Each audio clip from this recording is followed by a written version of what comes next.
serta kontraindikasi atau kondisi apa yang tidak bisa atau tidak boleh dimuksa. Nah, seperti itu. Sebelumnya perkenalkan terlebih dahulu, ya nama saya Apna, domisili di Kendal. Jadi saya terapis di bidang TCM terutama pada akupuntur, kemudian juga herbal. Kalau herbalnya lebih dominan ke herbal Nusantara dan eh, tentunya nanti berkaitan dengan pengobatan-pengobatan tipu nabawi. Nah, domisili di Kendal, Jawa Tengah. Oke, mungkin itu saja yang perlu saya perkenalkan dan kita akan lebih fokus masuk kepada materi. Kalau ada gambar yang mungkin tidak kelihatan atau suara yang terpotong, mohon untuk diinterupsi karena kadang sinyalnya yang memang jelek atau laptopnya yang macet. Nah, mengenal metode terapi moksibusi atau muksa di dalam perspektif TCM. Nah, jadi kita memandang dalam perspektif TCM, kita akan apa namanya? Kita akan pinggirkan terlebih dahulu konsep-konsep yang ada pada medis barat modern, kedokteran barat modern. Karena pada mulanya ya tentu yang namanya moksa itu dari TCM dan kita harus pakai teori TCM terlebih dahulu. Adapun nanti kalau kita sudah apa namanya bisa mengintegrasikan atau bisa menggabungkan kepada medis barat modern ya silahkan. Tetapi basic knowledge atau basic teorinya kita harus pahami bahwa ini adalah dari TCM. Nah, pengantar pengobatan tradisional Tiongkok. TCM, Traditional Chinese Medicine, seperti namanya ya, tradisional Chinese Medicine, pengobatan tradisional Tiongkok. Pengobatan yang sifatnya holistik, menyeluruh. Jadi yang diobati itu tidak hanya pada badan saja, badan jasmani atau raga saja, tapi nanti ada pikiran, nanti ada konsep energi atau chi, ya. Kemudian ada sen atau pikiran dan lain sebagainya. Berbasis keseimbangan chi. Jadi di dalam tubuh kita ada yang namanya chi atau yang namanya energi. Itu sebagai daya penggerak dari kehidupan kita, termasuk nyawa kita, kemudian kemampuan kita untuk menggerakkan anggota-anggota tubuh. Kemudian nanti bagaimana setiap organ dari 12 organ itu di dalam TCM itu bisa bekerja semuanya di situ adalah karena chi atau karena energi di dalam kedokteran timur atau di dalam TCM. Kemudian selain chi nanti basisnya berkaitan dengan yin dan juga berkaitan dengan yang. Nah, ini yang wajib dipahami pada terapis-terapis atau pada praktisi TCM.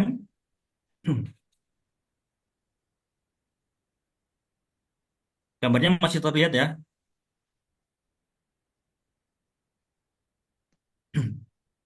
Kemudian pada yin nanti yin itu mewakili unsur dingin, kemudian mewakili unsur air. Kalau yang nanti mewakili unsur panas, mewakili unsur api. Nah, seperti itu. Jadi berkebalikan antara yin dengan yang.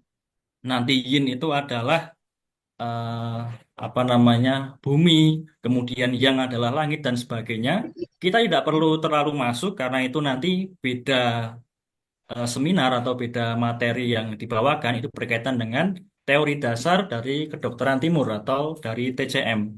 Kita akan segera masuk langsung kepada yang praktis, teori praktisnya supaya bisa langsung kita gunakan.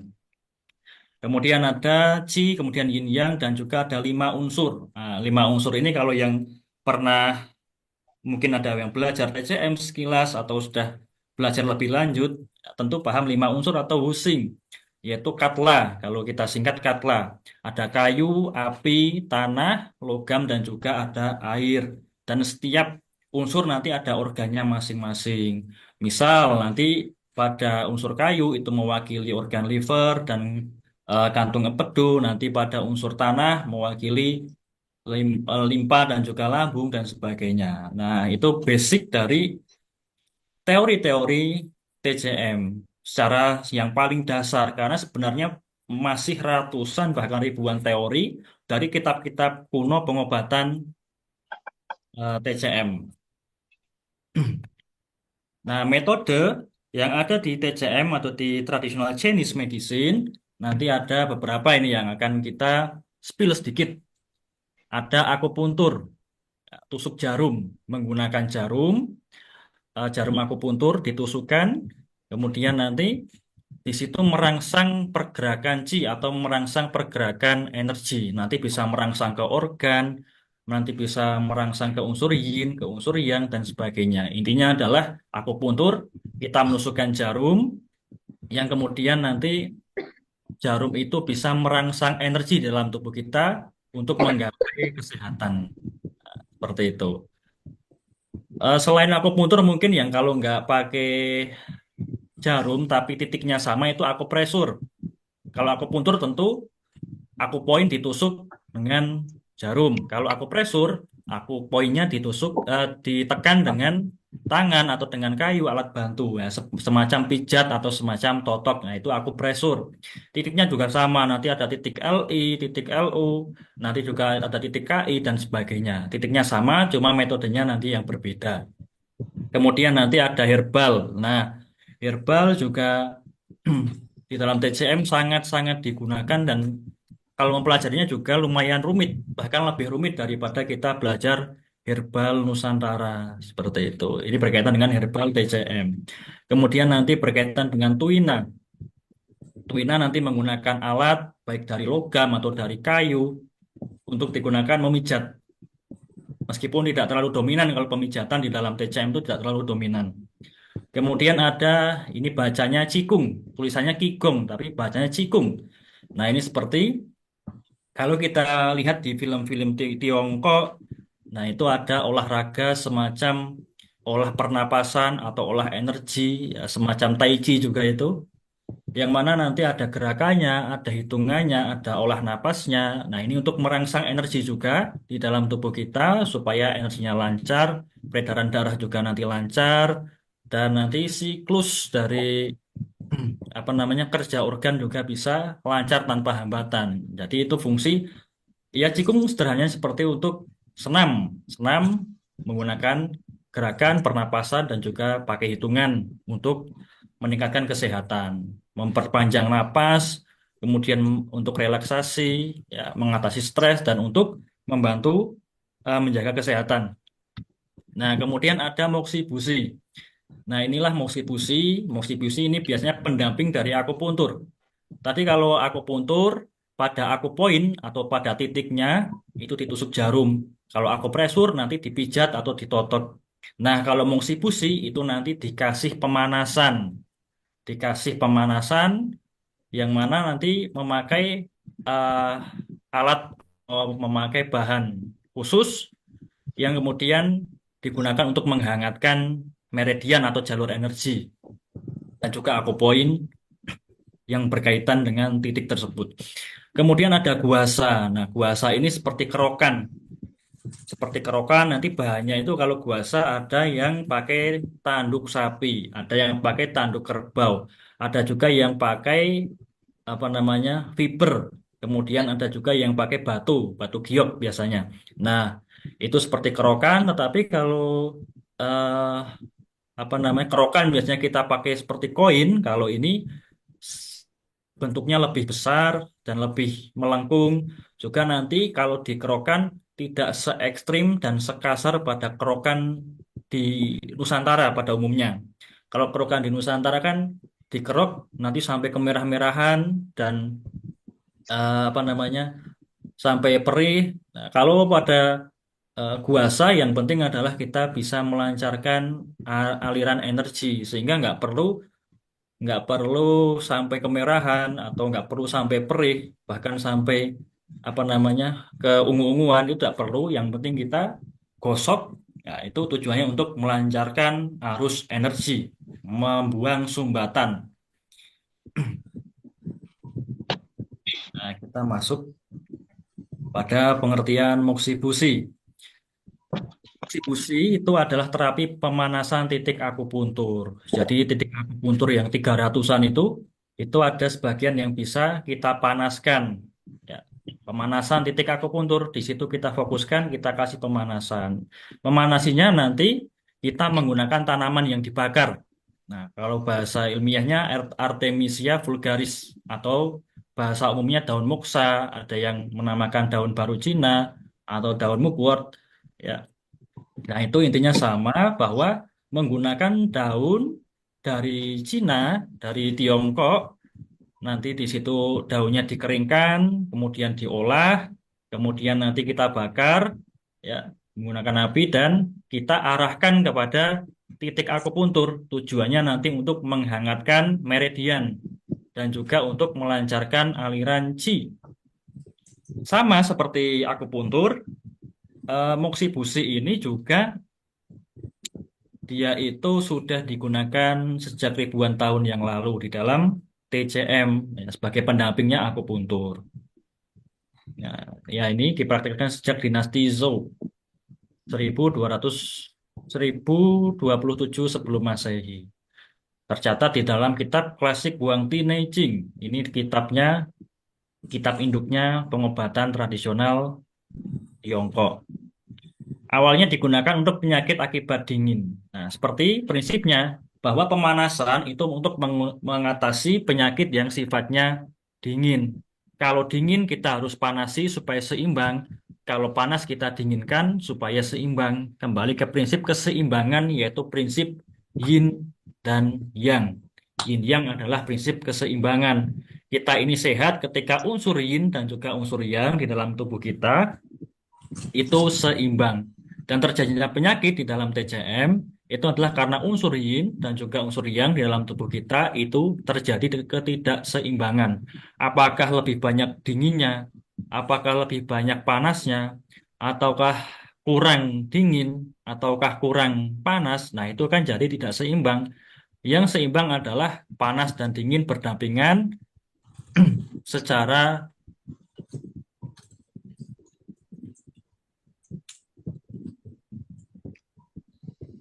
homeostatis. Dan praktik moksibusi masih digunakan luas hingga saat ini. Sampai sekarang, sampai sekarang masih digunakan. Ya kita, misal ya kita berobat ke sinse-sinse itu atau ke praktisi-praktisi TCM. Nah, nanti kita akan menjumpai, sering kita jumpai. Selain pada tusuk jarum, nanti juga ada sesuatu yang berasap. Nah, kita penasaran apa sih yang sebenarnya berasap? Nah, ternyata di situ adalah moksibusi atau moksa. Moksibusi atau moksa. Nah, ini dasar teori moksibusi yang kita bahas singkat aja. Kita ke prinsip yin yang, yaitu kalau moksibusi memperkuat unsur yang. Nah, karena moksibusi itu adalah sifatnya panas, ya terasa di kulit kita nanti sifatnya panas, dia akan memperkuat unsur yang atau unsur panas di dalam tubuh kita. Makanya cocok digunakan pada kondisi tubuh dingin atau kondisi tubuh kekurangan panas. Nah, kita gunakan untuk memperkuat panasnya. Karena kalau tubuh kita itu terlalu dingin atau kekurangan panas, itu akan terjadi berbagai macam apa namanya penyakit atau sindrom di dalam TCM.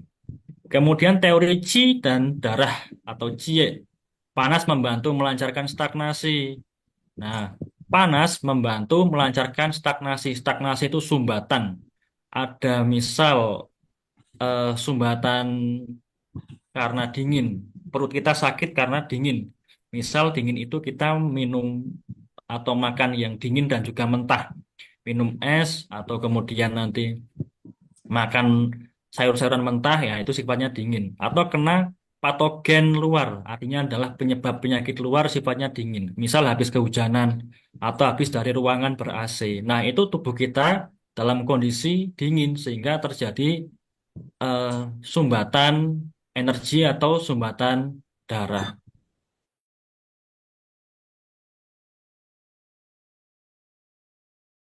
Meridian, meridian itu adalah apa namanya jalur energi dalam tubuh kita. Nah, panas menstimulasi titik akupuntur tertentu. Nanti dengan pemanasan ada titik akupuntur yang membantu ketika dipanas itu membantu kerja organ tertentu. Misal membantu kerja organ ginjal di titik KI1. Kemudian misal membantu kerja organ lambung di titik ST36. Nah, dan sebagainya. Nanti ada titik-titiknya yang akan kita berikan. Nah, kemudian jenis muksa. Ini kita agak cepetan ya, karena nanti kita supaya bisa diskusi.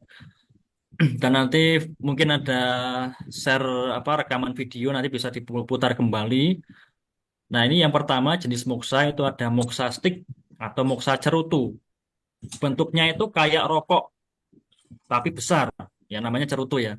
Besar kayak rokok tapi besar, nanti dibakar di ujungnya. Dipakai korek atau pakai lilin nanti dibakar di ujungnya. Kemudian kita pegang di batangnya. Nah, kalau sudah dipegang nanti diarahkan ke titik akupuntur tertentu. Ini pakai muksa stick jenisnya. Kemudian ada muksa kerucut. Prinsipnya sama dari daun baru Cina atau daun muksa ya, daun herbal dari Cina. Cuma bentuknya kerucut, kemudian nanti ditempelkan di kulit dan dibakar, ya, dikasih api dan nanti akan terasa hangat di kulit. Nanti ditempatkan di titik akupuntur tertentu. Kemudian ada muksa serbuk. Muksa serbuk ini nanti bentuknya serbuk ya mirip ini mirip dengan serbuk bidara. Teksturnya seperti itu.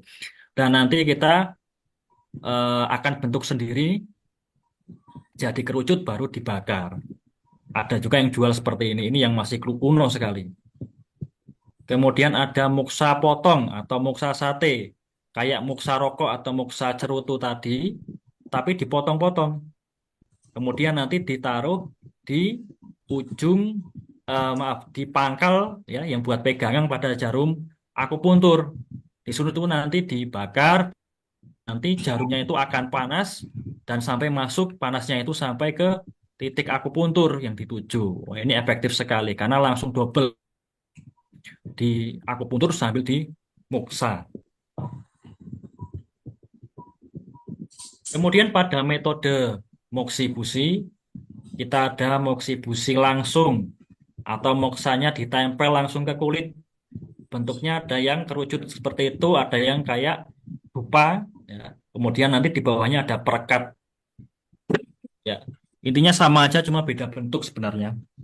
Jadi kita nggak perlu terlalu memperhatikan berbagai macam bentuk moksa divariasi seperti ini seperti itu. Intinya sama aja. Intinya titik akupunturnya dipanasi. Kemudian moksi busi yang tidak langsung ini nanti di atasnya ya di atas muksa kerucut tadi dikasih jahe atau dikasih bawang putih potongan ya dipotong. Jahenya tuh jahe yang lebar dipotong, ditaruh di atas titik akupuntur, nanti atasnya lagi ditaruh eh, moksanya, kemudian dibakar. Kalau nggak jahe ya pakai bawang putih, atau bisa garam, atau bisa herbal-herbal yang lainnya itu bisa. Ini untuk memasukkan unsur panas dan juga nanti memasukkan energi dari herbal. Jahe kan hangat ya, bawang putih. Kemudian moksi busi tusuk jarum. Nah ini moksa sate yang biasa disebut moksa sate itu kayak gini. Ini juga sering dipakai. Nanti di pangkalnya itu atau pegangan jarum akupuntur ditusukkan moksa kecil, kecil sekali.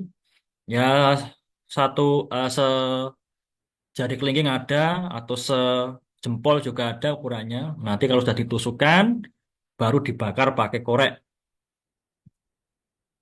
Kemudian ya ini yang paling eh, terkesan unik karena kalau ada klien atau pasien lihat wah, seperti dibakari cerutu rokok. Nah, ini adalah moksi busi cerutu atau dengan berjarak karena kita pegang dengan jarak tertentu, kita arahkan ke kulit yang di mana di situ ada titik akupuntur sesuai jalur meridiannya. Kemudian ini yang lebih modern, ini udah nggak pakai herbal-herbalan lagi, nggak pakai daun-daunan lagi, kita pakainya elektrik. Jadi moksanya itu eh, pakai baterai atau pakai listrik dicas. Ya. Jadi bentukannya itu ada yang gepeng, ada yang kayak stick. Intinya sama, nanti dia dari energi listrik, dia diubah jadi energi panas, kemudian ditempelkan atau diarahkan ke titik akupuntur untuk merangsang energi panas. Nah, dari tadi kita belajar bentuknya, jenisnya, dan juga belajar apa namanya metode-metodenya. Ya, itu sederhana dan yang lebih inti adalah kita ke teknik pelaksanaannya. Nah, ini yang harus kita perhatikan dengan seksama, diperhatikan dengan jelas. Ini adalah bagian dari inti materi, yaitu kita harus menentukan titik akupuntur yang tepat. Ini yang pertama. Kita harus tahu titiknya, fungsi titiknya, letak titiknya, jangan sampai geser-geser, dan kita tahu tujuannya buat apa. Nah, kalau kita sudah tahu titik akupunturnya di mana yang mau kita muksa, kita nyalakan muksa dengan korek api. Ya, apapun bentuknya nanti kita nyalakan dengan api sampai membara, sampai berasap. Dan kita harus sediakan asbak. Jangan sampai nanti apa namanya abunya jatuh ke kulitnya klien. Jangan sampai. Kalau sudah agak penuh itu, sudah mau jatuh, ya hampir mau jatuh, kita jatuhkan abunya ke asbak. Kemudian setelah dinyalakan, kita arahkan dan kita menghangatkan area tanpa menyebabkan luka. Nah, tanpa menyebabkan luka ini artinya adalah yang bisa memperkirakan itu terapisnya sendiri dan juga kliennya sambil ditanya, panas banget enggak, kepanasan enggak, atau hangat aja, udah pas atau belum. Kalau terlalu panas ya kita jauhkan atau kita pinggirkan terlebih dahulu. Kalau kurang panas atau kurang hangat nggak terasa, kita dekatkan. Jadi ada kenyamanan di situ. Jangan sampai kita paksakan. Wah, kita ngikuti teori, makanya nggak tak kasih teori yang kaku, karena ini intuisi dari terapisnya dan juga intuisi dari klien atau pasiennya. Jaraknya kadang ada yang 5 cm itu masih hangat, ada yang 5 cm sudah panas banget, ada juga yang 10 cm itu udah kerasa banget, ada yang di dekat banget itu belum terasa, jadi beda-beda. Yang penting kita harus menghangatkan area tanpa menyebabkan luka. Jangan sampai ada luka bakarnya dan kliennya itu merasa hangat, nyaman, nah itu sudah tepat. Durasinya 5 sampai 15 menit per titik. Ya, jadi memang tangan terapis harus terbiasa ya, karena agak agak apa namanya bisa bikin semutan juga karena kita fokus ke satu titik itu selama 5 sampai 15 menit.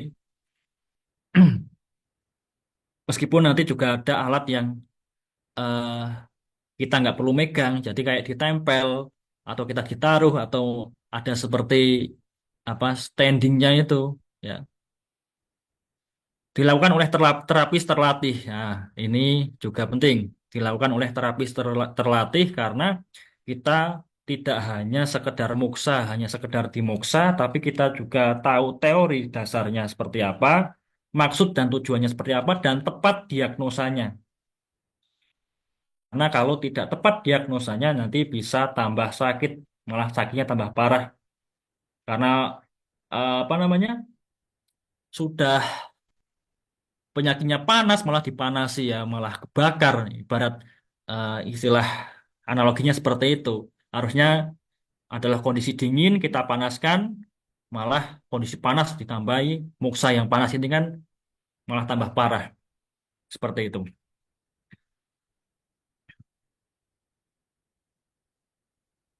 Indikasi moksibusi. Nah, ini indikasi secara sederhana karena nanti ini secara umum ya indikasinya ya. Jadi tujuan pengobatan moksibusi ini bisa buat apa saja ini secara umum karena nanti di masing-masing organ itu ada indikasinya. Nah, atau tujuan kita muksa seperti apa. Dan ini jarang sekali dibahas di pelatihan-pelatihan moksibusi ya, baik yang berbayar sampai sekian-sekian atau yang mungkin dari buku atau dari PDF ini jarang sekali. Setelah ini jarang sekali dibahas, kadang setengah-setengah, tapi di sini kita berikan secara keseluruhan karena niatnya adalah kita sedekah ilmu supaya para terapis itu ada basic pengetahuan. Nah, supaya nanti kalau ditanya oleh klien, oleh pasien, atau oleh dinas kesehatan, atau pihak-pihak terkait nanti punya dasarnya. Tidak gelagapan, tidak kemudian bilang asal ikut-ikutan saja, tapi kita ada dasarnya. Nah, nyeri sendi dan juga nyeri otot. Nah, nyeri sendi dan nyeri otot ini yang sifatnya dingin. Misalnya ada orang nyeri di sendi, di lutut, ya, patella, atau misal nanti bisa juga di daerah mata kaki, di pergelangan kaki, kadang ada juga yang nyeri di sendi situ, yang sifatnya dingin. Kemudian nyeri otot yang sifatnya dingin. Nah, habis kehujanan atau habis kena AC, kena kipas, atau perjalanan malam di motor, kena angin, kena dingin, kemudian nyeri semua di otot-otot. Wah, seperti sakit kalau dipegang. Nah, ini bisa kita muksa. Kemudian sendi yang sakit itu tadi, misal sakitnya misal karena kena dingin. Nah, habis apa namanya mandi air dingin. Nah, atau kemudian seperti orang-orang rematik yang akan kumat ketika kena dingin, nah itu juga bisa kita moksibusi. Kemudian gangguan pencernaan, diare dan perut dingin. Gangguan pencernaan yang sifatnya dingin itu ketika misal tinjanya encer, fesesnya encer. Kemudian ketika uh, uh, sering buang air besar, di situ selain encer nanti berair, ya, diarenya seperti itu. Bisa juga seperti beser, jadi sering kencing, apalagi kalau kedinginan, kita bisa lakukan moksibusi atau kita muksa. Kemudian gangguan menstruasi, terutama nanti eh, nyeri, apa namanya, nyeri haid, kemudian nanti pada keputihan juga bisa. Nah, kemudian siklus haid yang tidak teratur, yang sifatnya karena dingin, ini juga bisa kita moksibusi. Kemudian kelelahan kronis, nah, merasa tubuh capek-capek, pegel-pegel, bisa kita muksa. Terutama kalau orangnya merasa dingin. Kemudian daya tahan tubuh rendah, gampang sakit, gampang masuk angin, kena dingin, gampang meriang, kita moksibusi. Karena kalau cuma di akupuntur, akupuntur itu netral. Jadi bisa yin, bisa yang, ya bisa untuk nambah yin, ya, nambah energi yin, nambah energi yang. Tapi kalau moksibusi ini sangat memperkuat energi yang. Nah, kita masuk ke gejala kelebihan dingin atau kekurangan panas di 12 organ Changfu. Nah, kalau TCM kan, ya, kedokteran timur, nanti ada 12 organ. Bagaimana kondisi yang cocok untuk dimuksa berkaitan dengan 12 organ. Nah, yang pertama ada organ paru-paru. Ketika dia kekurangan Qi atau kekurangan Yang atau karena kena dingin. Gejalanya atau ciri-cirinya yang muncul nanti gampang pilek. Ya, jadi di apa namanya? Di hidung tersumbat. Nah, terutama nanti ingusnya itu nanti akan berwarna bening. Kemudian ada batuk, berdahak, encer, nanti dahaknya itu warnanya bening. Napasnya pendek, ya, dangkal napasnya itu, ngos-ngosan. Suaranya juga lemah. Kalau ngomong itu nadanya rendah dan lemah, suaranya lemes gitu. Kemudian keringat spontan. Nah, keringat spontan itu baru gerak sedikit sudah berkeringat.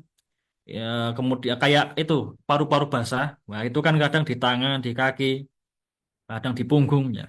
Baru gerak dikit aja udah berkeringat, bahkan dingin aja keringetan. Kemudian tangannya dingin. Nah, tangan yang sering dingin. Ini semua gejala kekurangan Qi atau kekurangan yang di paru-paru atau karena dingin di paru-paru yang cocok untuk dimuksa, untuk menghangatkan paru-paru dan menguatkan Wei Qi. WC itu ci pertahanan, daya tahan tubuh yang berhubungan dengan paru-paru atau dengan pernapasan. Nah, ini kan jarang sekali untuk dijelaskan di dalam pelatihan-pelatihan moksibusi. Kemudian yang kedua ada organ jantung.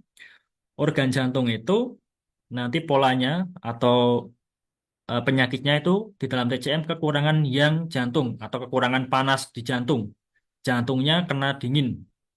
Nah, gejalanya seperti apa? Nanti jantungnya berdebar dan lemah.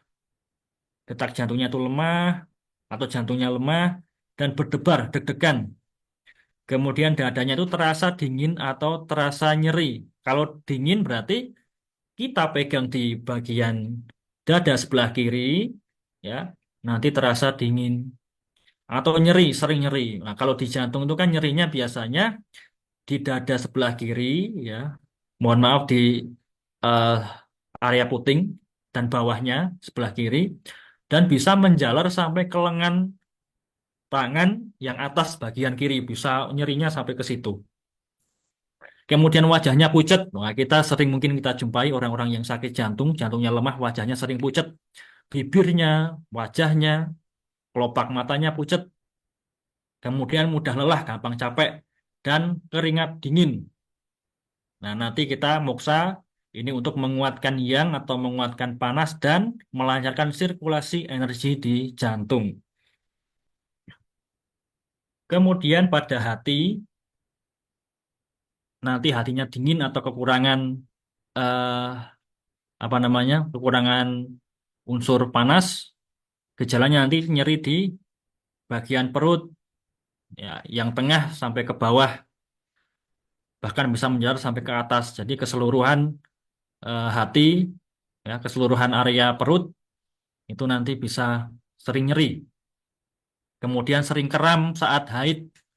Nah, terutama habis minum es, ya, makan makanan yang dingin-dingin, ketika menstruasi nanti kram. Wah, kram perutnya dan nanti dingin.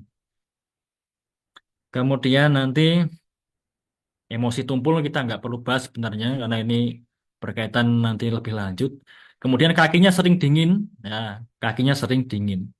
Kemudian nyerinya membaik dengan hangat. Nanti ketika kram atau sakit di perut, dikasih penghangatan itu enak, enakan. Ya, misal dikasih kayak infrared atau dikasih minuman hangat atau dikasih botol yang di dalamnya kasih air terus diguling-gulingkan. Nah, nanti bisa membaik. Ciri-cirinya seperti itu. Eh, Kram dan juga nyeri. Karena dingin itu dia akan membaik ketika diberikan penghangatan. Nah, nanti kita akan menghangatkan liver dan kita akan melancarkan qi atau melancarkan energi yang tersumbat.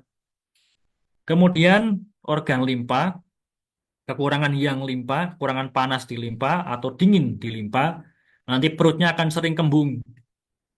Kemudian selain kembung, nanti akan diare yang tinjanya atau fesesnya itu encer atau bahkan berair. Nafsu makannya turun, udah nggak nafsu makan karena rasa di mulut tuh hambar.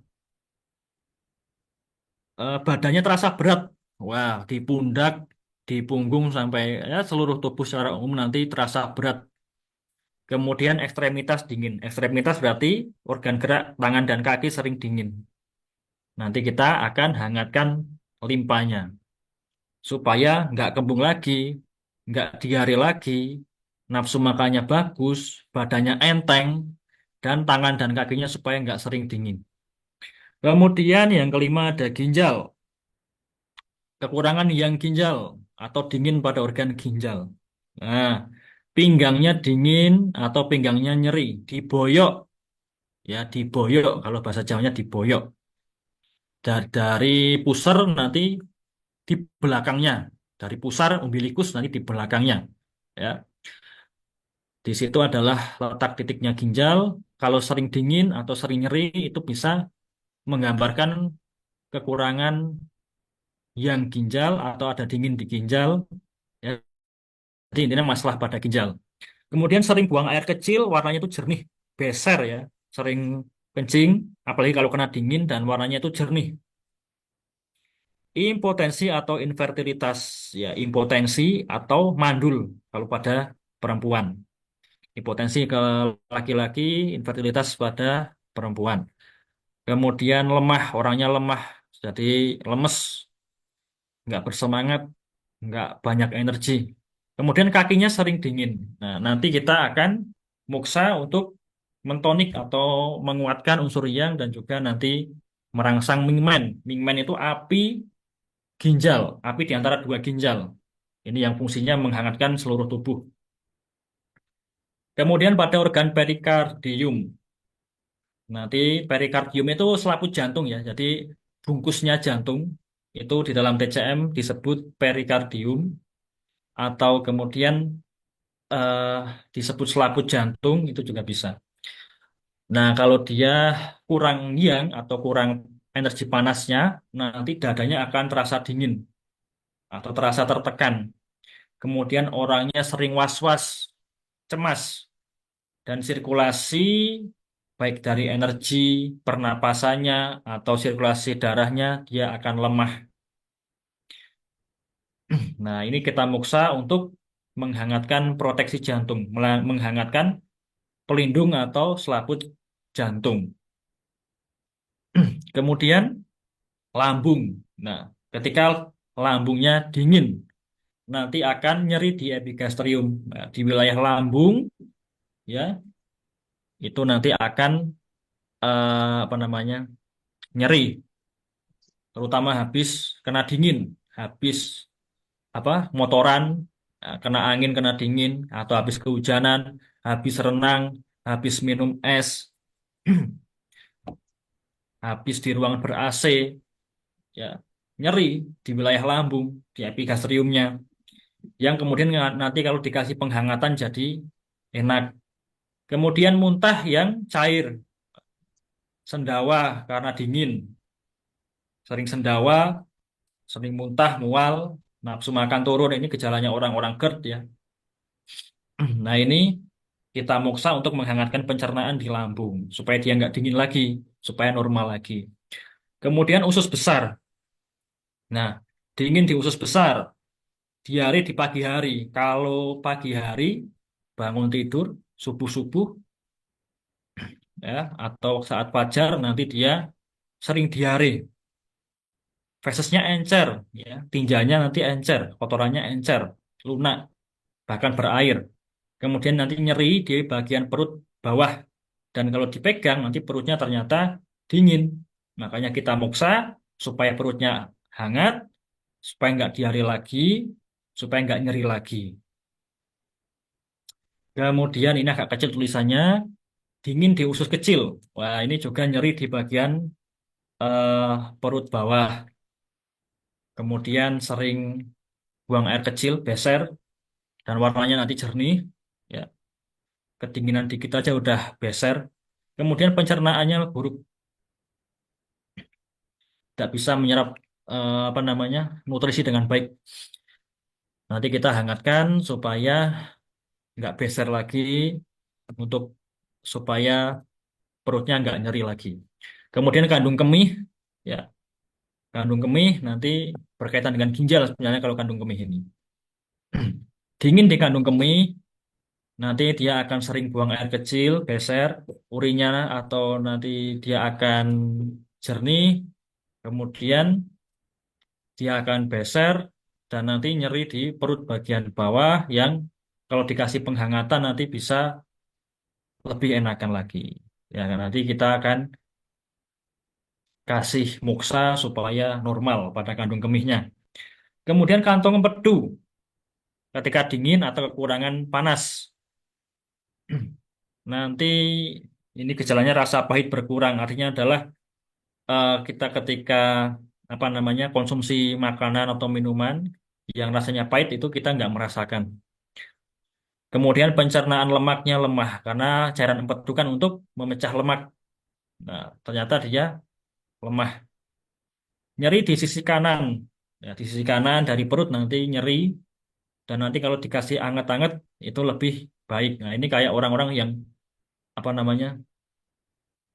eh menderita radang empedu, kantung empedunya ada kristal atau batunya, nanti kan di nyeri di sisi kanan.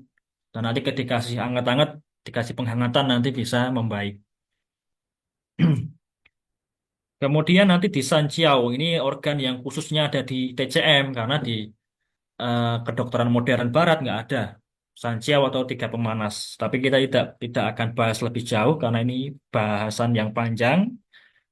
Intinya adalah ketika ada kekurangan di Sanciao atau tri pemanas, ya nanti kita akan menderita metabolisme dari tubuh kita akan melambat.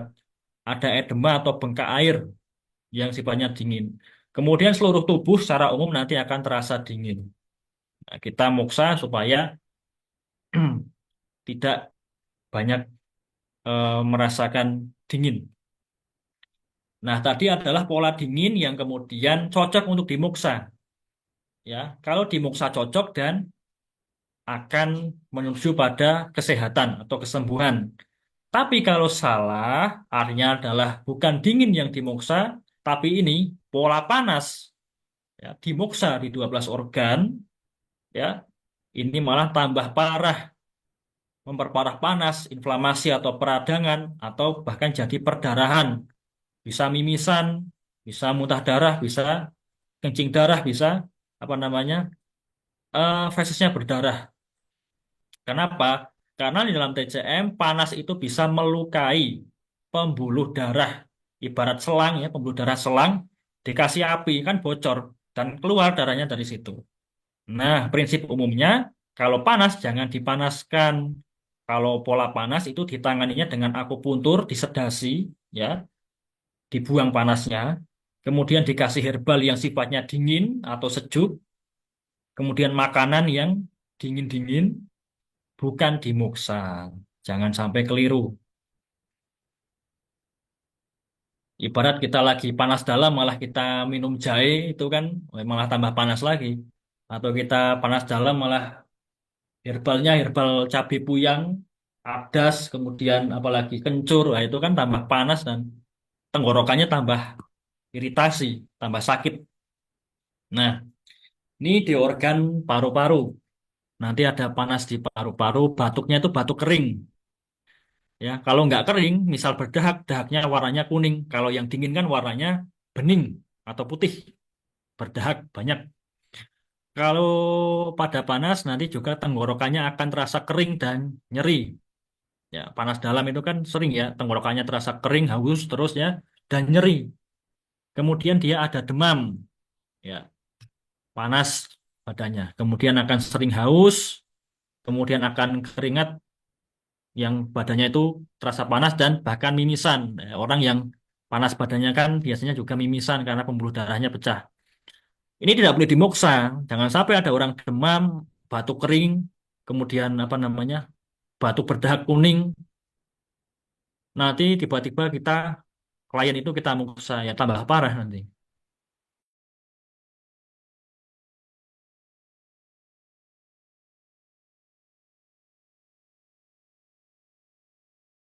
Insomnianya itu apa namanya, sulit untuk tidur. Kemudian nanti banyak diganggu mimpi kalau pas tidur, ya wajahnya merah, bibirnya juga merah nanti. Kemudian sariawan, sariawan yang warnanya merah. Kemudian lidah, lidah merah di ujung lidah merah. Kemudian palpitasi cepat, jadi jantungnya itu berdetaknya cepat, bahkan tidak teratur.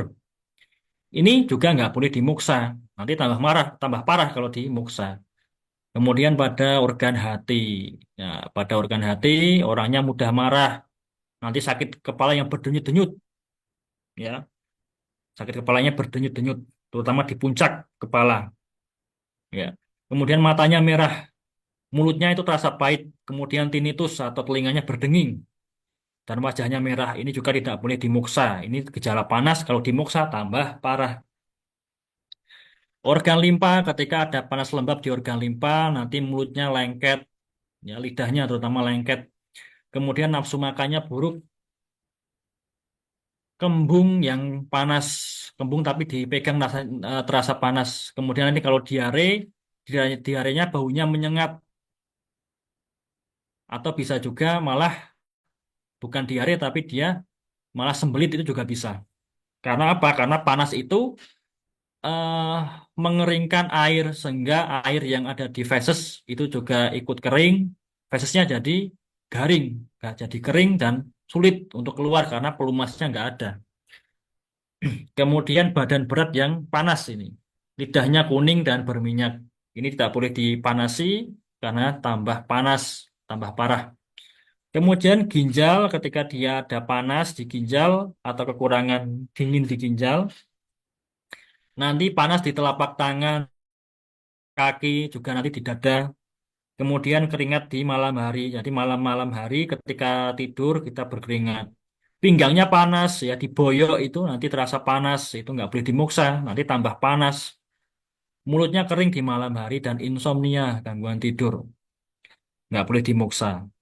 Nah, nanti tambah kering tambah panas. Perikardium selaput jantung ketika panas dia akan gelisah berat. Dadanya ketika dipegang panas dan terasa tertekan. Kemudian demam yang tinggi ya demam yang suhunya tinggi. Ini juga tidak boleh dimuksa karena bisa tambah parah. Pada lambung, nanti nyeri di ulu hati yang dipegang itu panas. Kemudian cepat lapar, itu juga panas lambung. Bau mulut yang menyengat, itu juga lambungnya panas. Sariawan yang warnanya merah, gusinya bengkak yang warnanya merah. Kemudian konstipasi atau sembelit, ya, sulit BAB, itu juga karena panas di lambung. Ini tidak boleh dimuksa. Yang kedelapan ada usus besar, panas di usus besar, nanti konstipasi kering ya jadi sulit buang air besar dan nanti kalau udah keluar itu terasa atau terlihat ya nanti fesesnya itu kering nyeri di anus ya ya anusnya itu nyeri atau bahkan dia bisa terasa panas setelah BAB kemudian wasir ambeien yang berdarah jangan dimoksa. Feses baunya menyengat, tinjanya, kotorannya baunya menyengat. Ya, ini juga gejala panas di usus besar. Ini jangan dimuksa, nanti malah tambah nggak bisa BAB. Usus kecil nanti ketika buang air kecil nyeri dan juga panas. Wah, kencing, pas kencing nanti terasa nyeri. Kemudian nanti terasa panas, urinnya gelap, jadi kuning agak kecoklat-coklatan gelap. Mulutnya kering dan sariawan merah. Ini tak boleh dimuksa.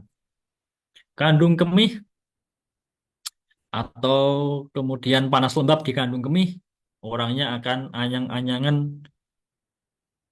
Nanti kalau apa kencing nanti seperti tersisa.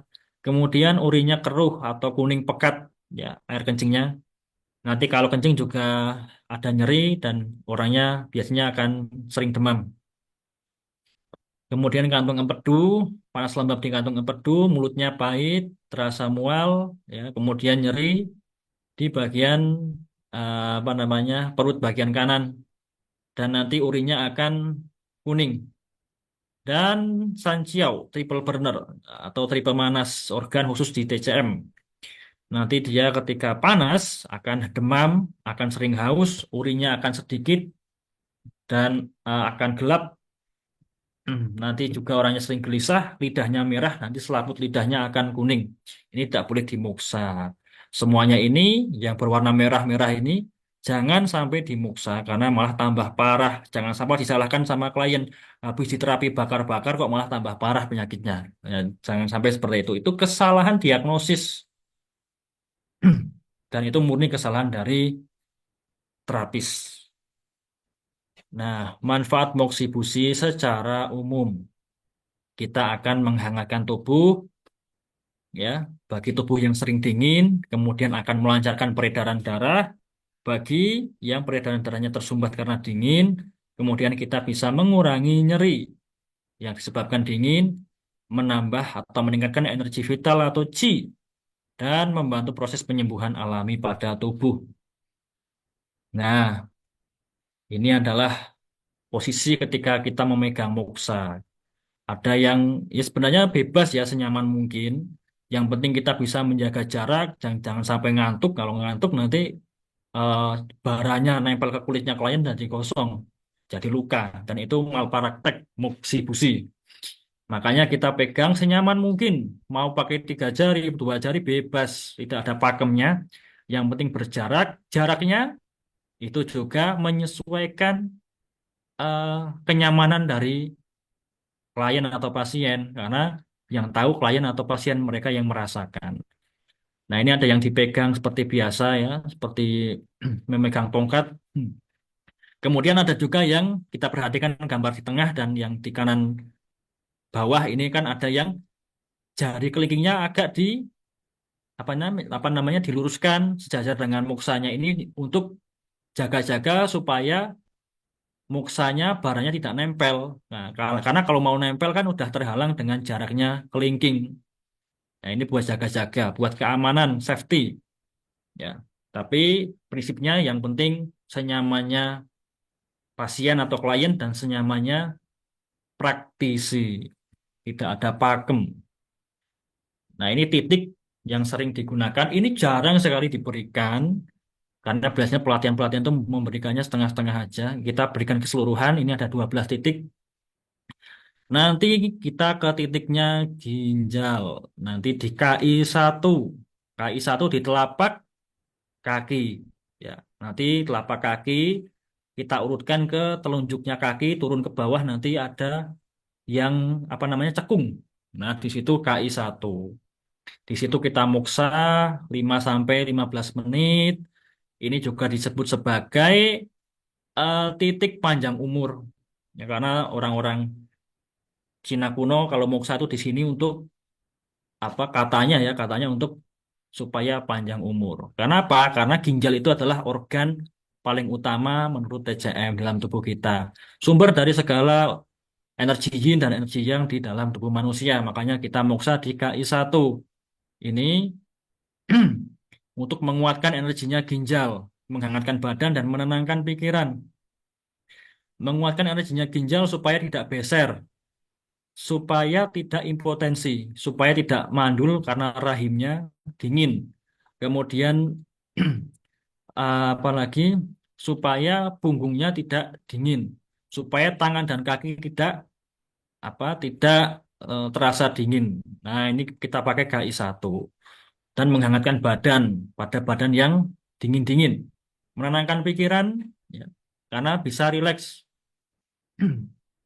Ini cocok untuk insomnia yang karena dingin, pusing yang karena dingin ya, pusing habis kehujanan, pusing habis minum es, kemudian karena kelelahan. Kemudian REN 6. REN 6 itu 1,5 cun ya dari umbilikus ya, dari pusar ke bawah turun. Nanti untuk menguatkan energi secara umum di seluruh tubuh. Orang yang sering lemes, letih, lesu, kita muksa di REN 6 untuk menghangatkan tubuh bagi orang yang sering kedinginan, sering meriang karena dingin, kena kipas, kena AC sering meriang. Kemudian meningkatkan vitalitas. Ya, kita pakai REN 6. Guan Yuan REN 4, 3 cun di bawah pusar. 3 cun di bawah pusar. Fungsi utamanya untuk menambah energi vital atau Qing. Ini berkaitan dengan ginjal juga nanti. Kemudian untuk menguatkan ginjal, ini untuk kesuburan juga ya. REN 4 itu untuk kesuburan baik laki-laki maupun perempuan. Kesuburan yang karena eh, rahimnya dingin atau karena organ vitalnya dingin. Nah, termasuk nanti orang yang keputihan. Ya, haidnya nanti keputihan, yang baunya amis itu karena dingin. Nah, nanti bisa dimoksa di REN 4. Kemudian Mingmen Du 4 ini sejajar kalau kita berdiri itu nanti di tulang belakang yang sejajar dengan siku. Ini untuk menghangatkan yangnya ginjal pada orang yang ginjalnya dingin. Misal impotensi, misal eh, tangan dan kaki dingin. kemudian sering beser itu dimoksa di Du 4. Kemudian untuk menguatkan tulang dan juga pinggang. Termasuk nanti nyeri di boyok itu bisa dimoksa di sini. Tubuh mudah dingin juga bisa dimoksa di Du 4. Lah, kemudian ini adalah ST36 Cusanli. Ini di bawah lutut nanti. Di bawah lutut, ya sekitar 3 jun berarti. Dan agak keluar dikit dari tulang kering. Ini untuk menambah daya tahan tubuh, biar nggak gampang sakit, biar nggak gampang masuk angin. Kemudian untuk memperkuat pencernaan. Wah, ini cocok bagi yang mah, GERD, yang karena dingin. Ya. Kemudian orang yang gampang sakit, imunnya rendah. Ini cocok di ST36, di Moksa. San Yin Xiao, SP6, 3 jun di atas mata kaki yang bagian dalam. Nah, 3 jun ke atas. Itu nanti untuk menghangatkan limpa, menghangatkan hati, menghangatkan organ ginjal. Kemudian nanti untuk ketika ada gangguan menstruasi, nyeri haid terutama, nanti bisa dimoksa di SP6. Chongwan dan 12. Nah, nanti ini berarti kalau dari pusar naik 4 jun. Itu nanti untuk memperkuat lambung, memperkuat limpa. Ya. Kemudian nanti supaya nggak mual, nggak kembung. Ya. Yang sering mual-mual, yang sering kembung, nanti di Ren 12. Tiansu ST25. Ini dari pusar nanti keluar 2 jun ya, sejajar ya. Nanti untuk ini untuk usus ya, kalau ususnya dingin, yang bikin diare, yang bikin beser, ya, yang bikin tinjanya encer. Kemudian untuk melancarkan BAB juga bisa. Kemudian BL23 ini sebelahnya Mingmen tadi sejajar dengan apa namanya siku. Kalau dari tulang belakang nanti 1,5 jun BL23 itu diboyok juga nanti untuk menguatkan ginjal, menambah stamina, vitalitas ya pada laki-laki supaya nggak impotensi, supaya nggak nyeri pinggang, supaya ini cocok pada orang yang kelelahan kronis habis kerja-kerja berat. Kemudian Tacui itu 14. Nah, ini kahil kalau di titik bekam.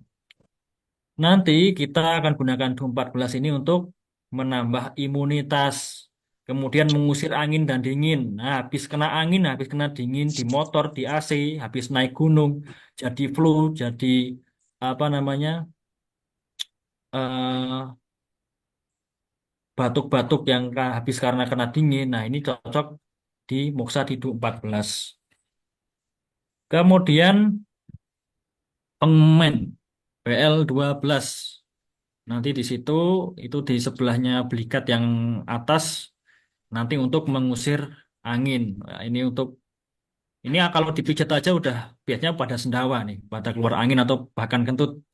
Nah, jadi kita untuk mengusir angin dari luar, untuk menjaga kesehatan paru-paru, ya, pada yang sering batuk-batuk karena dingin, sering masuk angin, ya, ini bisa pakai BL12. Kemudian ini yang terakhir ada LU9.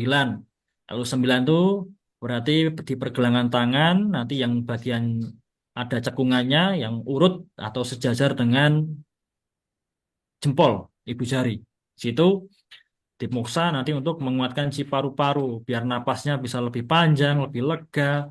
Nanti untuk memperlancar pernapasan. Nah, ini untuk batuk yang kronis, yang sudah lama, batuk menahun, ya. Kemudian sesak napas juga bisa eh, kita pakai titik LU9. Nah, ini masing-masing ada nama-nama organ dan nanti titik yang ada di punggung ya untuk dimoksa sesuai dengan fungsinya. Ini udah ada nama organnya, kemudian ada nama titiknya, ada lokasi secara singkatnya. Kalau lokasi secara lengkap nanti cari di Google atau cari di aplikasi akupuntur banyak. Tapi kita tidak langsung bahas karena ini untuk mempersingkat waktu ini sudah ada, tinggal dibaca sendiri sudah bisa. Ini sudah jelas sekali. Nah, kemudian kontraindikasi moksibusi yang tidak boleh dimuksa secara umum kalau pada demam tinggi, kemudian peradangan yang akut, Ya, radang itu kan juga biasanya bikin demam atau bikin panas di tubuh. Kemudian di luka terbuka, habis ada jatuh, ada korengnya, ada lukanya itu di atasnya nggak boleh dimuksa. Kemudian termasuk habis dibekam ya, itu kan bekas jarum. Ya itu jangan dimuksa. Kalau mau dimuksa ya sebelum dibekam, sebelum ada luka terbuka. Sama ketika infrared. Nah, infrared itu kan sebelum bekam, jangan sampai sudah dibekam, ya, di jarum, udah keluar darahnya, udah ada lukanya, malah di infrared. Nah, itu malah tidak dianjurkan. Penyakit panas berlebih tadi sudah kita bahas. Kulit sensitif atau alergi, dimuksa malah gatel-gatel. Ini kita hindari saja, kita cari aman, ya, kita cari aman. Nah, ini efek samping yang mungkin terjadi ketika dimuksa. Jadi setiap terapi itu ya ada efek sampingnya. Mau itu bekam ya, bisa aja dia darahnya kebanyakan jadi shock, bisa aja itu akupuntur ternyata nusuknya kedalaman, ya, bisa sampai tembus paru-paru itu juga bisa. Kemudian apa lagi? Pasdu, wah itu darahnya kebanyakan shock, ya, bisa pingsan. Kemudian ada lagi pijat atau masas ternyata di bagian yang cedera kemudian salah dalam pemijatan malah tambah cedera. Jadi semua bisa terjadi. Termasuk di muksa ini meskipun kelihatannya simpel, cuma bakar-bakaran aja di titik akupuntur. Efek sampingnya kemerahan kulit secara ringan. Nah, ini yang masih biasa ya, baru kemerah-merahan aja. Tapi bisa kemudian sensasi panas yang berlebih, terlalu panas. Ya, ini karena terlalu dekat atau terlalu lama biasanya. Kemudian lepuh jika teknik salah. Nah, teknik salah ini misal karena terlalu dekat, terlalu lama, atau karena tidak hati-hati sampai abunya jatuh ke kulit. Makanya harus diawasi dan siapkan asbak. Kemudian bau asap. Wah, ini pada orang-orang yang sesak napas, hindari asap yang berlebih. Ya, perlu ventilasi yang baik di ruangan yang ada pintunya terbuka, keluar, atau jendelanya ada ventilasinya, ada lubangnya, ya itu cocok. Ventilasinya udah baik. Nah, perbandingan moksibusi dan akupuntur. Kalau akupuntur nanti kita stimulasi jarum untuk merangsang energi di dalam tubuh. Kalau moksibusi kita stimulasinya panas, ya. Stimulasi panas, pakai energi panas. Akupuntur untuk cocok untuk stagnasi chi, moksibusi cocok untuk kondisi dingin dan kondisi lemah. Dan sering digunakan cara kombinasi. Biasanya secara bareng-bareng atau gantian. Kalau bareng-bareng ya pakai moksa sate tadi. Sambil di akupuntur, sambil di moksa. Atau akupuntur dulu nanti moksanya setelah akupuntur. Nah, ini juga jarang dikan oleh di pelatihan-pelatihan moksa. Karena ya nanti nggak laku kalau ini dijelaskan ya. Karena muksa itu kan ya setiap terapi itu kan apa namanya trainernya pasti membagus-baguskan eh, metodenya. Tapi kita di sini akan sediakan apa adanya. Apakah asap muksa itu bagus? Kalau secara TCM, asap muksa itu memang ada efek menghangatkannya dan nanti bisa mengusir patogen dingin, ada efek antiseptik ringan. Tapi kalau secara medis barat modern, kesehatan pernapasan modern, asap muksa itu ada partikulat halus. Jadi ada partikel-partikel halus yang bisa terhirup di paru-paru dan bisa mengiritasi saluran napas jika terhirup lama. Ya, makanya hati-hati. Apakah aman untuk pernapasan? Ya lumayan aman, relatif aman. Kalau ruangannya ada ventilasinya baik. Jangan sampai ruangannya pintunya ditutup, jendelanya juga lubangnya kecil atau bahkan apa cuma dikasih ventilasi kecil-kecil itu. Jangan sampai seperti itu. Ya, kita harus sediakan ventilasi lubang udara yang baik. Kemudian moksibusnya jangan terlalu lama, ya. 5 sampai 15 menit sudah cukup dan tidak dilakukan setiap hari secara intens karena kita menghindari efek dari asapnya, ya, kita hindari efek dari asapnya. Jangan bilang apa namanya moksibusi nanti terapi asap kayak rokok herbal dan lain-lain. Oh, nggak bisa. Jangan kita hati-hati. Jangan sampai kita jadikan klien atau pasien adalah menjadi kelinci percobaan. Jangan sampai. Perlu hati-hati jika pada penderita asma. Ini pada penderita asma itu kan sensitif.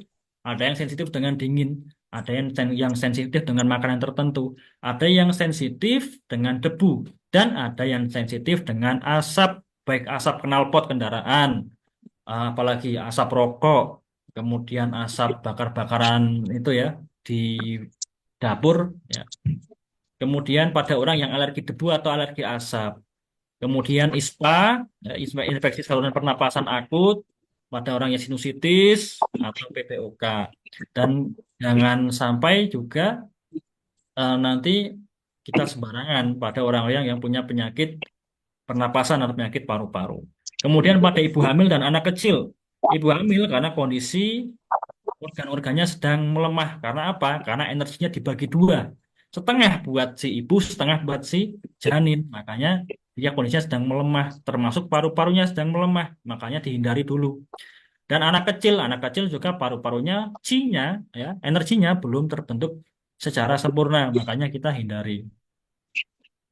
Apakah moksa bagus untuk tubuh? Ya bagus buat terapi, tapi bukan untuk dihirup. Jangan sampai diklaim ini asap moksa bagus untuk terapi pernapasan. Jangan sampai seperti itu. Nah, bagus ya kalau moksa karena panasnya stabil, bahkan bisa nembus sampai dalam. Kita bandingkan lah, kita pakai infrared sama kita pakai moksa itu nanti panasnya akan lebih nembus ke dalam ya moksa dan efektif untuk kondisi dingin dan kondisi defisiensi atau kondisi lemah. Kemudian bisa membantu melancarkan qi, melancarkan darah. Tapi ingat ya di apa garis kuning ini bukan terapi inhalasi, bukan terapi untuk dihirup. Ini bukan penguapan. Jangan diniatkan untuk menghirup asapnya. Ya, beda lagi. Bukan inhalasi, bukan inhaler. Nah, tips supaya lebih aman, nanti kita pakai moksanya yang kualitasnya tinggi, yang agak mahal gitu. Lebih tua dan lebih halus asapnya, ya, nggak terlalu menyengat. Ya, meskipun saya tidak bisa menyebutkan merek ya. Kemudian ventilasi baik dari pintu, dari jendela harus yang bagus supaya asapnya bisa keluar. Kemudian muksa dijauhkan dari wajah karena di situ ada hidung ya, ada hidung maka dijauhkan. Kemudian pertimbangkanlah smokeless muksa. Nah, smokeless muksa ini adalah muksa tanpa asap. Ada juga namanya muksa tanpa asap. Ini semacam pakai arang itu ya, arang yang dibentuk seperti cerutu dan bukan pakai daun baru Cina, ya nggak ada masalah. Ya. Kemudian bisa pakai muksa box tertutup. Nah, kita kalau lihat sinse-sinse itu ada kotakan kotak-kotak warnanya apa dari kayu warnanya coklat dan ada bolongan-bolongannya dikasih moksa itu. Nah, itu moksa box tertutup. Nah, itu nanti asapnya biasanya tersimpan di di kotakannya itu. Jadi nggak keluar, nggak kehirup. Nah, ini alternatif lebih ramah pernapasan pakai smokeless moksa stick. Moksa tanpa asap. Itu ya. Contohnya seperti itu, moksa tanpa asap atau pakai moksa elektrik. Itu juga bisa. Wong prinsipnya sama aja. Yang penting kita tepat titiknya, tepat diagnosanya, tujuannya sama untuk penghangatan. Cuma metodenya ada yang kuno, ada yang lebih modern. Nah, kemudian kesimpulannya, moxibusi adalah terapi tradisional berbasis panas. Nanti daun moxa itu bagus untuk terapi pemanasan titik. Penting sekali perannya di dalam TCM. Udah satu paket dengan akupuntur. Asapnya tidak sepenuhnya ramah dengan pernapasan, harus hati-hati. Bagus buat kondisi dingin dan kondisi defisiensi atau lemah. Asapnya tidak dianjurkan untuk orang dengan gangguan napas dan harus dilakukan dengan teknik yang benar. Ventilasinya juga harus baik. Nah, ini contoh penggunaannya, videonya. Ini moksa batangan.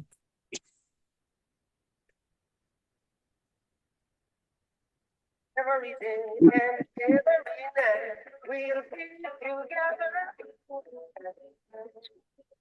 It's a room night, boy. We'll share the of my single bed. We'll share. Nah, itu yang batangan, yang kayak rokok, kayak cerutu. Ini yang moksa jahe. jahenya dipotong-potong, ya, jahenya itu lebar ya, kayak jahe gajah itu. Kemudian dipotong-potong, lebar, nanti ditaruh di titik akupunturnya, atasnya ditaruh muksa. Nah, nanti jahenya dikasih lubang-lubang kecil biar asapnya bisa meresap.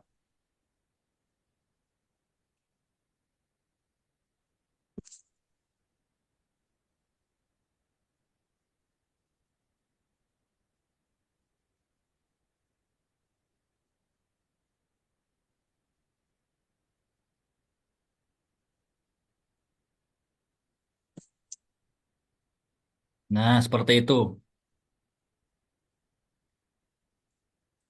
Kemudian ini yang muksa sate. Muksa sate ditusuk ya jarum akupuntur, taruh di pangkalnya. Ang shoulder pain ay isang uri ng pananakit na nararamdaman sa balikat o shoulder area. Maaaring ito ay sanhi ng mga iba't ibang kondisyon or injury na maaaring makaapekto sa mga muscles, ligaments, tendons o buto ng balikat.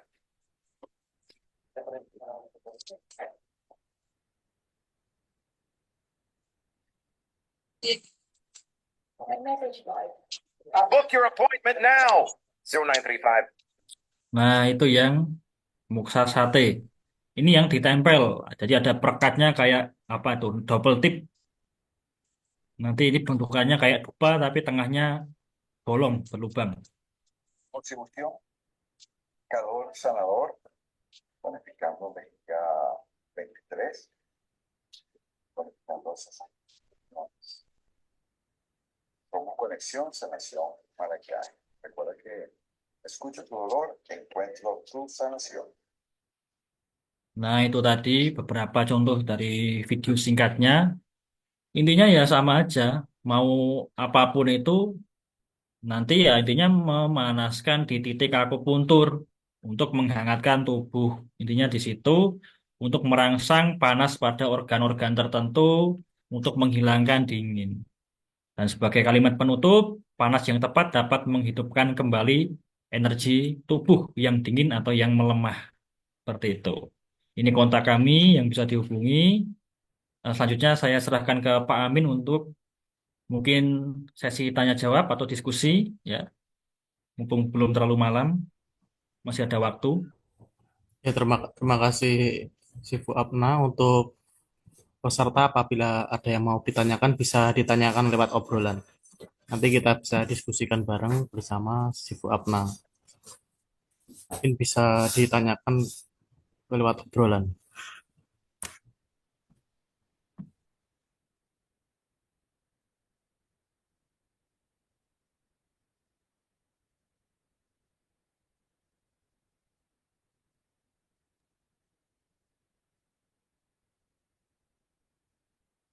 Oke, ini ada pertanyaan nih dari Chan.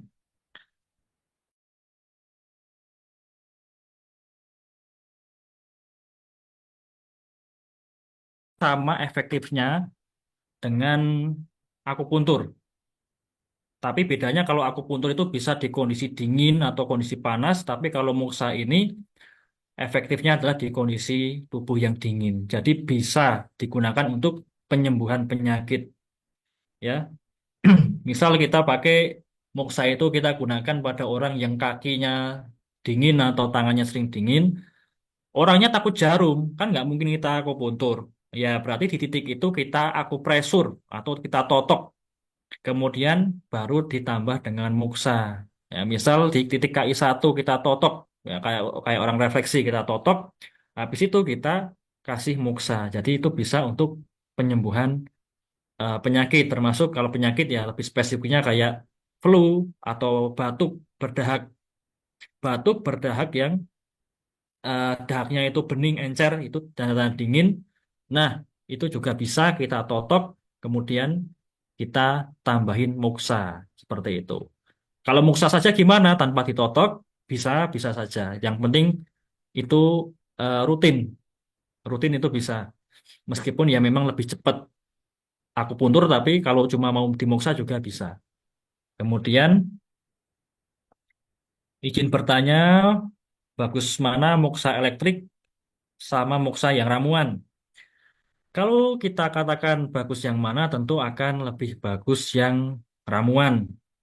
Ya, kenapa? Karena secara prinsip bahwa ramuan itu mengandung suatu herbal yang punya energi, dan kita masukkan energi itu ke dalam titik akupuntur sebagai pusat energi. Ya, jadi bagus yang ramuan. Tapi misal karena ramuan itu asapnya banyak dan bikin batuk-batuk, ya apalagi yang murah-murah itu, ya kita bisa pakai moksa elektrik atau moksa tanpa asap itu nggak apa-apa.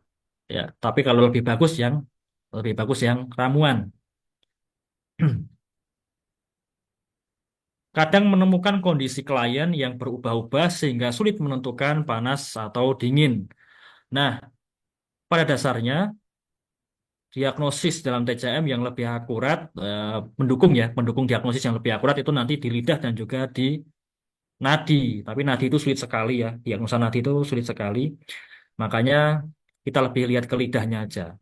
Nah, kalau lidahnya dingin itu biasanya ya ini boleh dicatat dan ini yang cocok di moksa lidah ya. Kita fokus ke lidah. Nanti pada lidah yang kondisinya dingin orangnya itu selaput lidahnya biasanya adalah berwarna putih, kemudian tebal, putih tebal selaput lidahnya atau lapisan lidahnya. Kemudian badan dari lidahnya nanti warnanya pucat. Nah, ini kondisinya dingin dan lemah. Kalau kondisinya panas, ya, dan panasnya itu ekses atau berlebih, nanti lidahnya itu merah. Kalau ada lapisan lidahnya itu biasanya warnanya agak kekuning-kuningan atau kemudian bisa sampai retak-retak. Nah, itu yang tidak boleh dimuksa. Kalau yang boleh dimuksa seperti tadi, warnanya pucat dan lapisan lidahnya putih. Nah, karena kondisi klien yang berubah-ubah itu menandakan gejala asli dan gejala palsu. Nah, itu gejala yang nanti di TCM lanjutan seperti itu. Intinya adalah kita fokus ke dalam diagnosis lidahnya. Kalau kondisi klien berubah-ubah, apakah sama efeknya dengan pakai lampu inframerah? Efeknya akan berbeda. Inframerah tidak bisa menuju ke satu titik akupuntur. Kita coba lihat ya, misal ke titik LI 4 ke titik kali 4 atau mungkin yang lebih lebih luas ke titik REN REN atau titik ST36 lah yang paling umum lah. ST36 kita pakai infrared atau inframerah itu kan yang kena nggak cuma ST36 ya dengkulnya atau apa namanya patelanya juga kena, nanti bahkan betisnya bisa kena, kemudian apa namanya dari tulang kering juga bisa kena. Karena apa? Lebar, jangkauannya lebar.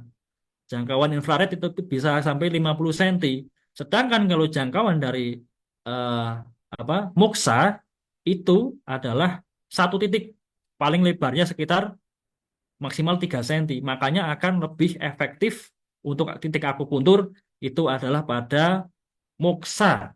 Kalau inframerah itu pada kulit dan pada otot untuk relaksasi dan membuka pori-pori kalau sebelum bekam, relaksasi otot sebelum dipijat, dimasas, ditopung.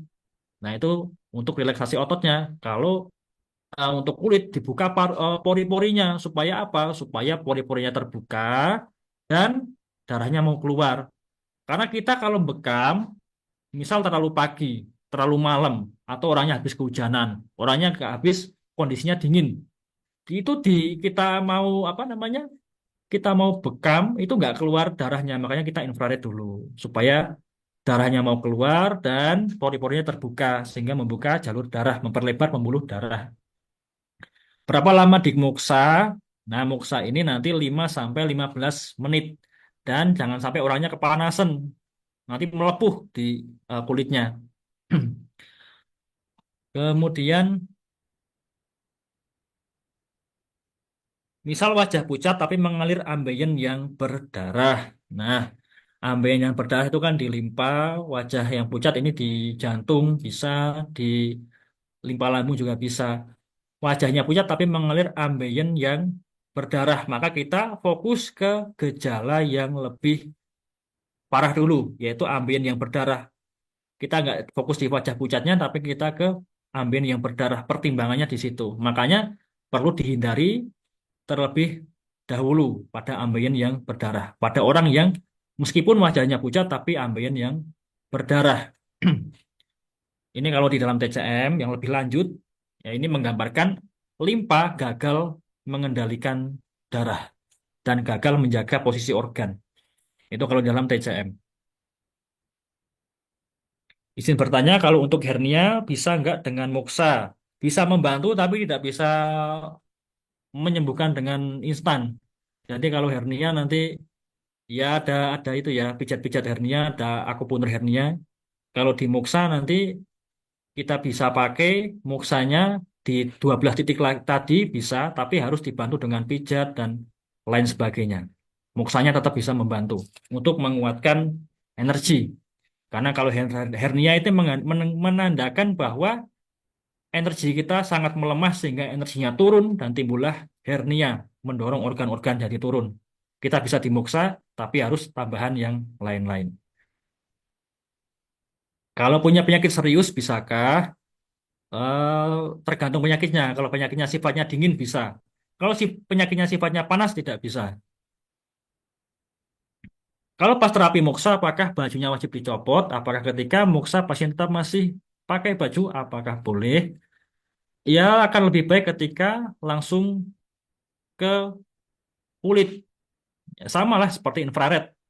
Infrared ketika kita pakai baju sama nggak pakai baju kan akan lebih mengena di kulitnya, lebih membuka pori-porinya dicopot dulu. Ya, akan lebih bagus dicopot dulu.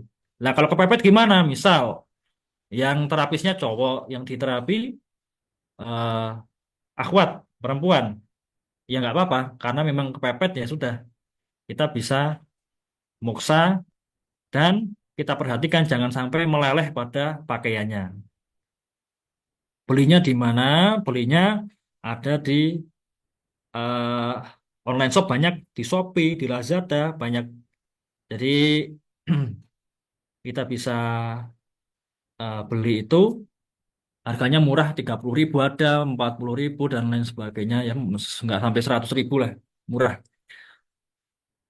Apakah penderita diabetes kering dan basah bisa diterapi muksa? Diabetes basah bisa. Diabetes kering jangan dulu karena dia nanti kering tambah kering karena dipanasi. Kita anjurkan di diabetes yang basah, terutama di titik organ limpa. Kenapa? Diabetes itu kan berhubungan dengan pankreas. Di TCM nggak ada pankreas, adanya limpa. Limpanya lemah, limpanya kekurangan yang, makanya kita terapi di muksa di titik limpa. Anyang-anyangan masuk dingin atau hangat bisa dua-duanya, makanya kita harus perhatikan di lidahnya atau di gejala-gejala yang lainnya.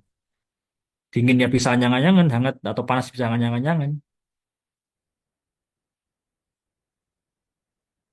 Apakah muksa bisa menguapkan cairan? Bisa.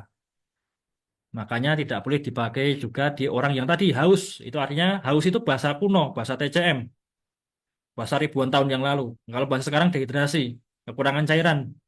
Itu kalau di moksa ya tambah panas nanti.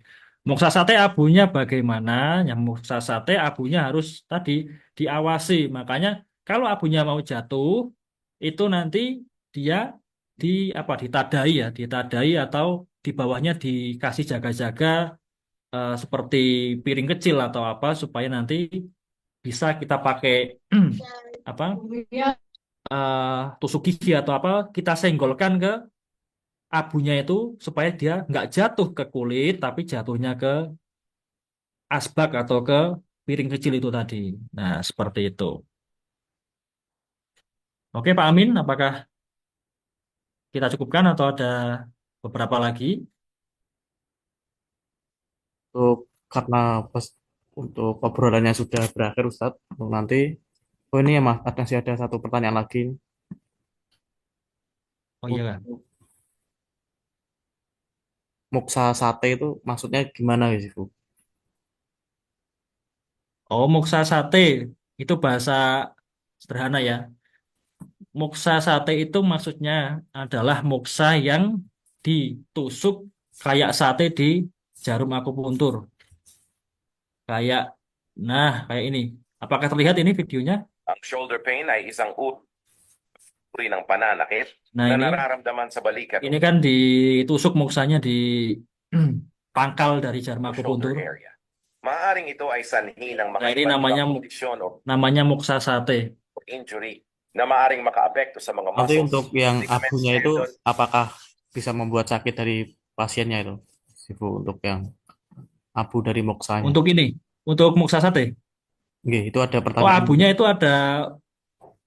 Oh ya, abunya ada yang abunya itu ada yang apa namanya? Ada yang kalau jatuh itu dingin, ada yang jatuh itu masih panas. Kalau yang jatuh dia itu ternyata dingin, itu biarkan aja nggak apa-apa. Tapi kalau yang abunya jatuh ternyata panas, ya kita jaga-jaga tadi pakai asbak atau pakai piring kecil. Nanti kalau abunya mau jatuh, sebelum jatuh kita sudah senggol pakai tusuk gigi atau pakai sendok, kita jatuhkan dulu ke asbak seperti itu. Di pinggir-pinggir jarumnya kita harus ready, harus siap siaga seperti itu. Oke, terima kasih Sifu. Untuk tadi pertanyaan dari Bu Romlah. Alhamdulillahirrahmanirrahim, pada kesempatan hari ini kita sudah menyelesaikan untuk pelatihan yang moksa. Untuk nanti, untuk apabila ada yang peserta nanti berminat juga nanti ada kelanjutan untuk yang terapi moksanya gitu, Bu. Baik, Untuk misalnya ada siap, insya Allah. pendalamannya. Billahi taufik wa hidayah. Wassalamualaikum warahmatullahi wabarakatuh. Waalaikumsalam warahmatullahi wabarakatuh. Waalaikumsalam warahmatullahi wabarakatuh. Terima kasih Sifu. Barakallahu Oke, fiik. sama-sama Bapak, Ibu semuanya. Mohon maaf atas kekurangan saya menyampaikan materi. Terima kasih dan selamat malam. Selamat malam. Terima kasih Selamat malam. Sifu.